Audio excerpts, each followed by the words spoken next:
papel do homem na sociedade se modifica à medida que a sociedade se modifica. Diante dos desafios da modernidade, o homem aprende a desenvolver novas aptidões e comportamentos. Mas quando esse processo de adaptação não encontra um equilíbrio, surge o sofrimento.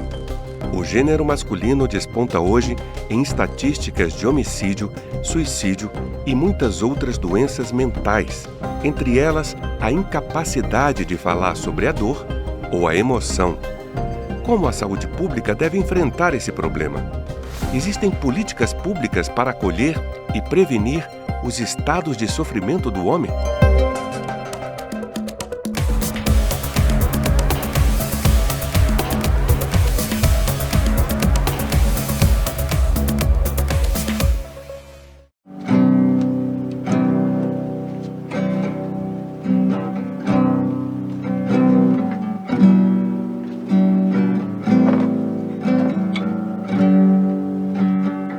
Eu entendia que ser homem era uma necessidade de se fazer homem de alguma forma.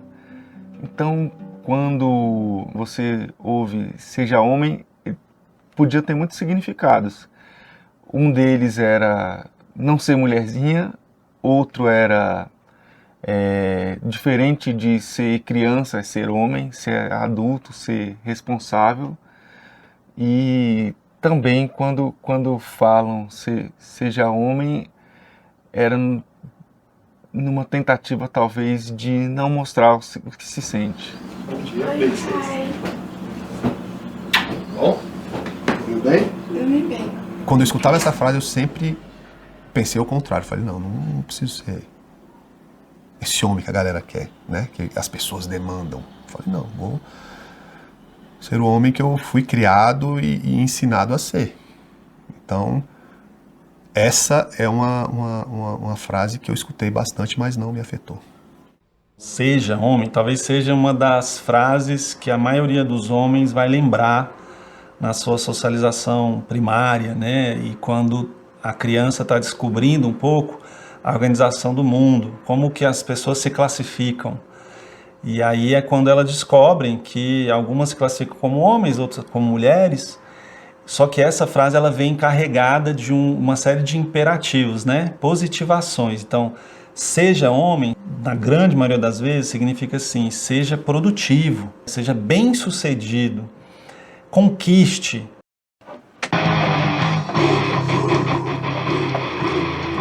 A crise da masculinidade aconteceu quando eu era autônomo e estava trabalhando muito e não conseguia dar conta de todas as contas de casa. Eu estava casado com 3 filhos, com prestação de casa, com aluguel, tocando um negócio. E quando eu vi, não era suficiente, não fechava a conta. Não fechava a conta e eu sentia que eu não poderia recorrer a ninguém e não deveria recorrer a ninguém. A masculinidade hegemônica, ela é baseada numa misoginia. Ela é baseada num medo, num ódio e num repúdio aos atributos que a gente coloca para a mulher. Então, se a gente fala que mulher é ser emotiva, eu não vou ser emotivo, entende? Eu vou ser viril, eu vou ser assertivo, eu vou ser forte.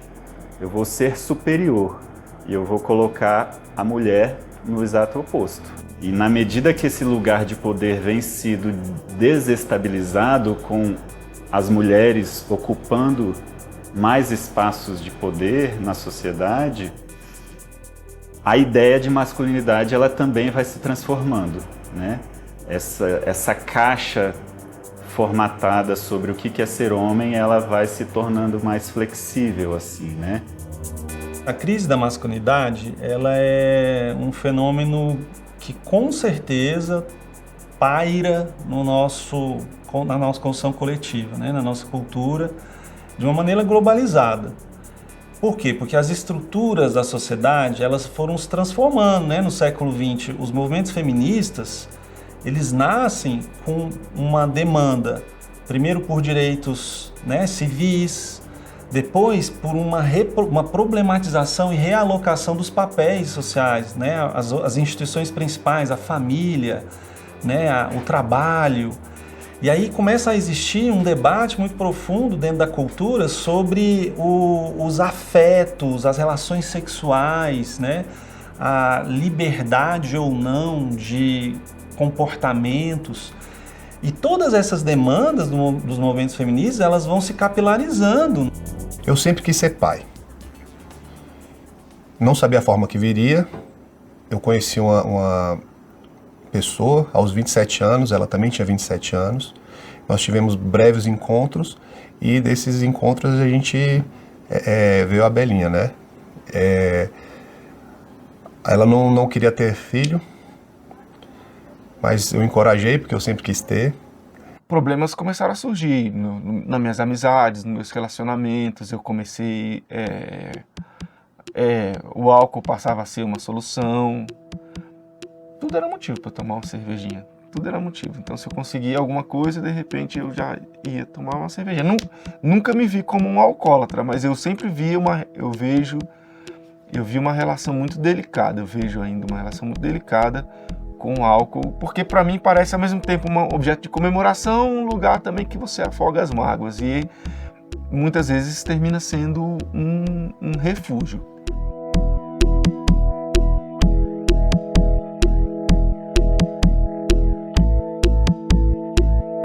É muito importante a gente recorrer ao conceito de masculinidade hegemônica, que foi desenvolvido pela Rennie Connell. Em geral, o modelo hegemônico convoca, por exemplo, a violência como uma linguagem naturalizada. O modelo hegemônico convoca uma assunção daqueles papéis de gênero e sexualidade bem cis-heteronormativos. O modelo hegemônico convoca uma expressão autocentrada, individualista, totalmente individualista e fundada nas suas próprias necessidades individuais. O homem, na nossa sociedade, ele vive numa dupla experiência, né? Porque nós gozamos do privilégio de ser homem, de toda a estrutura patriarcal que é formada para colocar a gente nesse privilégio, financeiro, social, simbólico, físico, emocional e por aí vai. Mas isso tem um preço.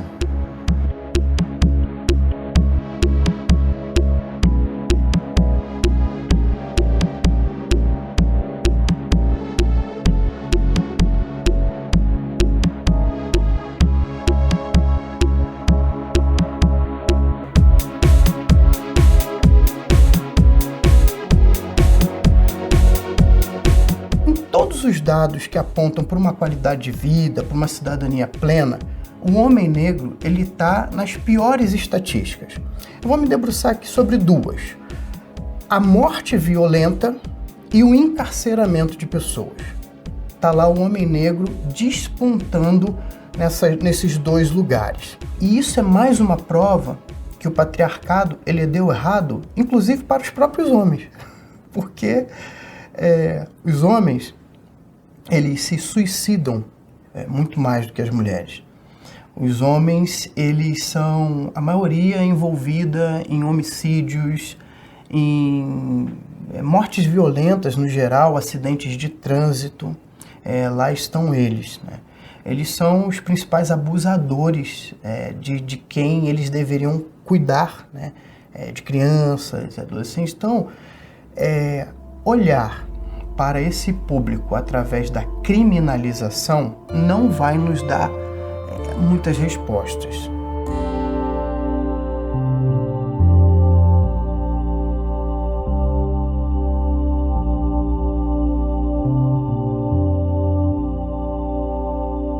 Ela ficava na casa dela com a bebê, eu ficava na minha, eu ia todo dia lá. E chegou um determinado momento que ela não tinha dado nenhuma vacina, não estava fazendo a alimentação correta. Eu falei, não, então manda ela lá para casa, porque a gente, com o suporte da minha mãe, eu vou fazer o melhor que eu posso, né? Eu vim buscar terapia muito tempo depois. Não era nem uma possibilidade buscar ajuda, nem terapêutica. Porque até as que querem te ajudar falam, pô, ele não pede ajuda, então não precisa de ajuda. E as pessoas vão se afastando, inclusive a sua cônjuge, os seus filhos, talvez menos, mas eles passam a não contar mais com você para algumas coisas. Eu lembro de um aniversário do meu filho que eu perdi porque eu estava trabalhando. Tão afogado nessa coisa de tentar ser suficiente. Na clínica, com homens, é muito comum que a gente ensine a dar nome a sentimentos. O que é isso que você está sentindo? Fala, erre. A gente fala muito do silenciamento emocional dos homens, assim, né? Esse lugar de poder que o homem ocupa leva ele a ter que silenciar sobre seu mundo interno.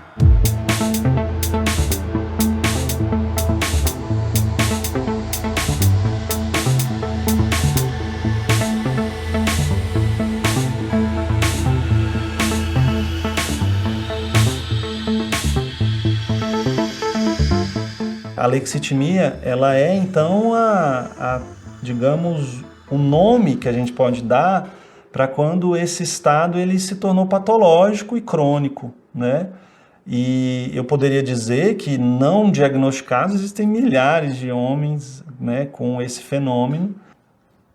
Um outro momento que eu me vi num lugar difícil foi quando eu me separei. Eu não entendia o que eu estava fazendo de errado. Eu não entendia. Eu falava, mas eu acho que eu não conseguia ver aonde eu estava faltando, onde eu estava sendo ausente, eu não conseguia ver. Hoje eu vejo, mas naquele momento eu falava, mas tá tudo bem, por que a gente está separando? É só uma fase, daqui a pouco as coisas vão melhorar.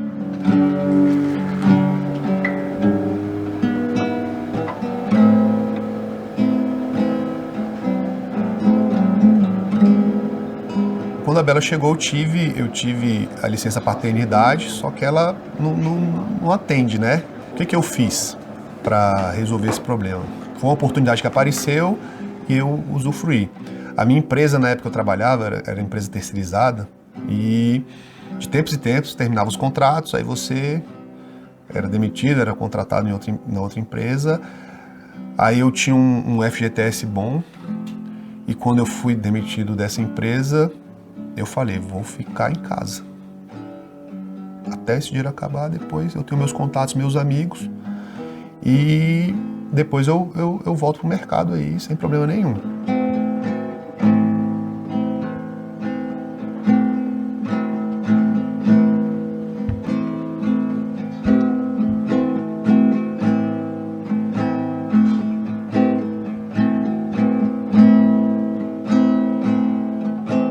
Eu lembro claramente que no meu processo de separação, a gente tentou fazer de uma forma muito amigável, muito tranquila. E, no entanto, quando você está muito ferido, isso é muito difícil. E aí eu me peguei numa escalada de falta de amor próprio com ser violento, ser agressivo. Não só com a minha ex-mulher, mas com as pessoas ao meu redor, com meus filhos, no sentido de um endurecimento muito ruim. Eu entendo que eu vivi, que me enquadrou na Maria da Penha foi uma crise, como eu entendo, uma crise nossa, talvez. A violência contra a mulher, ela pode ser falada aqui de diversas formas, mas uma das formas é a incapacidade de dizer. É de dizer, olha, eu não gosto, eu tô triste, eu me sinto dessa forma. Diante dessa incapacidade de dizer, a violência, ela é um dito. Um dito que agride, um dito que mata, mas ela é um dito. Então, educar homens para falar é muito importante.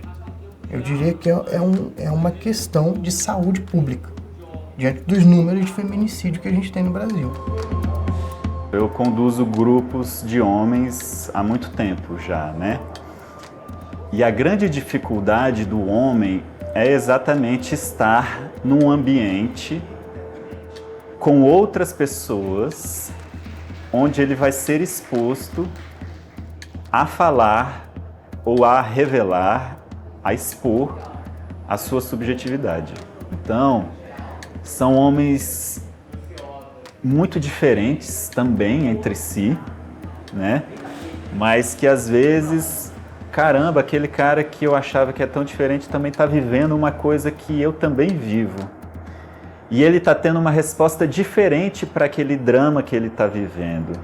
Talvez eu também possa ter uma resposta diferente para o meu drama.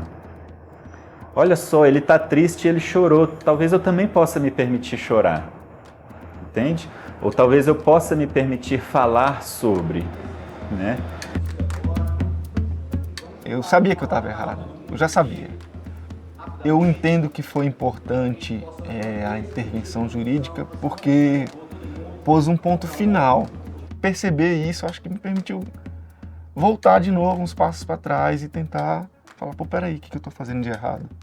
Eu entendo que ela foi muito generosa comigo quando ela percebeu que ela também era uma pessoa que estava participando de violências e chegou para o juiz e falou, não, eu quero retirar o que aconteceu.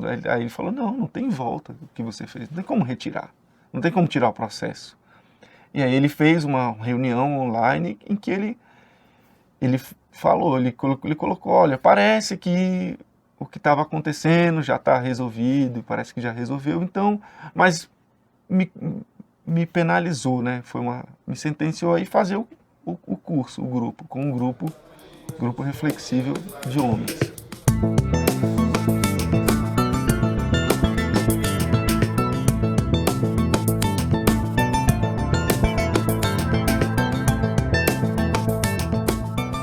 Eu sinto que um primeiro passo é a gente flexibilizar, amolecer esse padrão, sabe? Afrouxar um pouquinho essa caixa e abrir espaço para outras formas de existências de homens e de mulheres imediatamente também.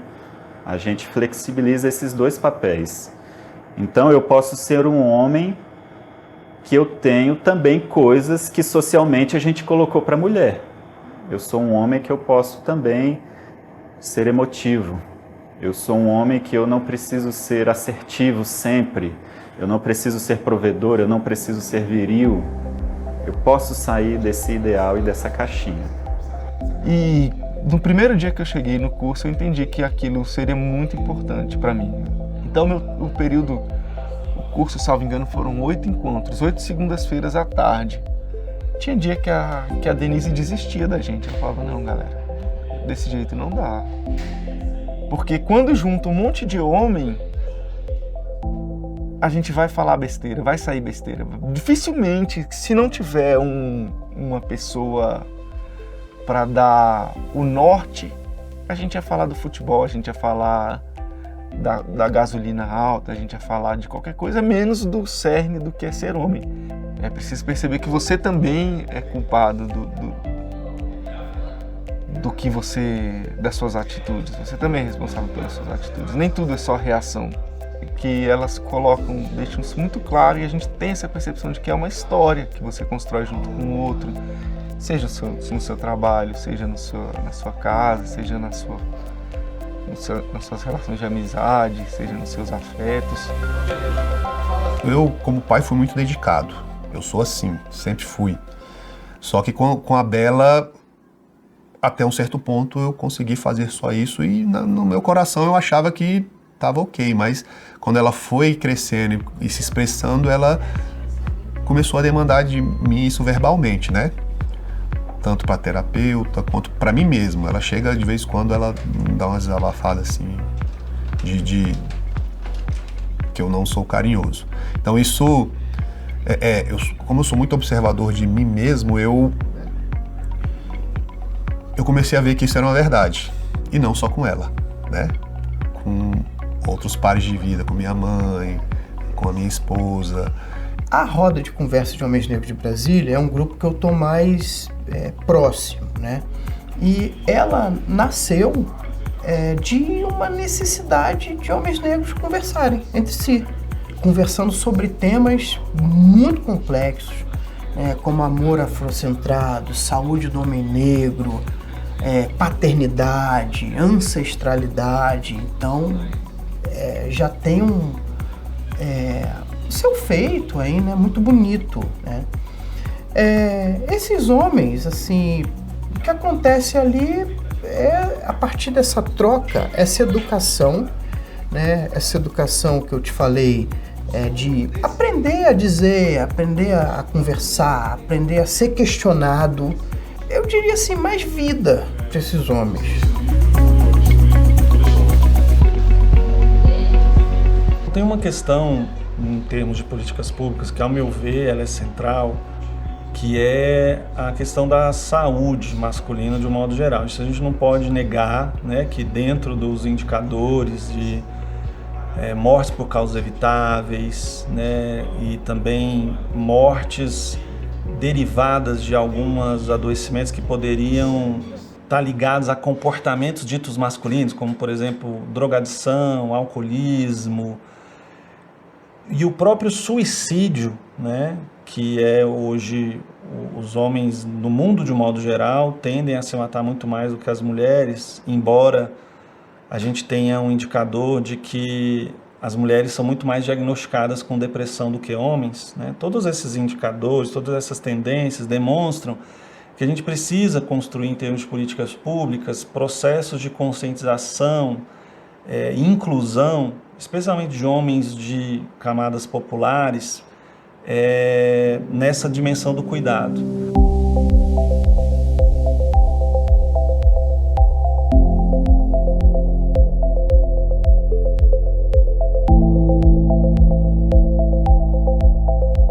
Eu penso que, enquanto sociedade, a gente precisa ter lentes para o masculino mais sensível e principalmente para o masculino negro. A gente precisa desse olhar porque esse é um primeiro passo de sensibilidade, de não naturalizar as novas faces do colonialismo e de novos modelos escravocratas que estão em curso hoje. O homem dos anos 50 é diferente do homem dos anos 60, que é diferente do homem de 2023. E a gente precisa se reinventar. Mas ainda assim tem um itinerário, vamos assim dizer, de uma formação.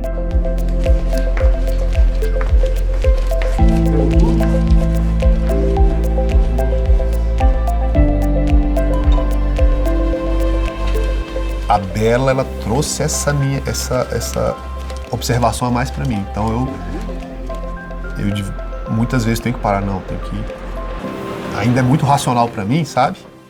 Em alguns momentos, que é isso, você vai passando os dias mas eu já tô conseguindo, já melhorei bastante isso, assim. Já me peguei até fazendo isso instintivamente, né? Já fui lá, agarrei ela, dei um monte de beijo, abracei, bom dia, e depois eu lá, nem...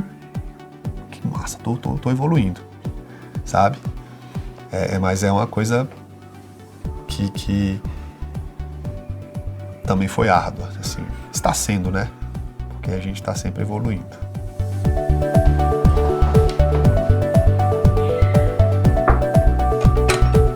Bom dia, galera. Vocês dormiram bem? Pelo menos alguém não ficou pipocando na minha cama, né?